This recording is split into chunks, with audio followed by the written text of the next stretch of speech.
Hey everybody, what's up and welcome back to today's video guys. And today guys, I'm gonna be showing you how to use the Arpeggiator button in GarageBand.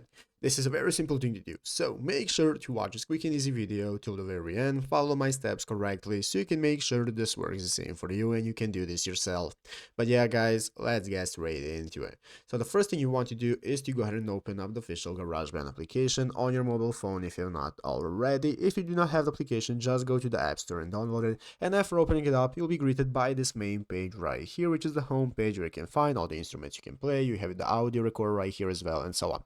So guys, let's go ahead and see how we can get started using the arpeggiator for our keyboard. So the first thing you want to do guys is go ahead and find your keyboard in the instruments right here. So once you have found the keyboard, you can select the keyboard you want to play and tap on it.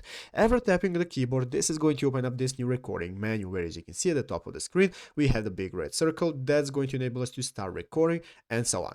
So basically guys, if you want to use the arpeggiator, this is what you have to do. Just look right here at the right side of the screen. Above the keys, you can see three buttons, and in the middle button is the arpeggiator button. So what you want to do is tap this middle button right here, and after tapping on it, as you can see, it's now going to open up this section where we can start running the arpeggiator automatically to enable us to record using it. So you can turn it on right here, and after turning it on, just click on done, and after that you can get started recording yourself and recording your keys.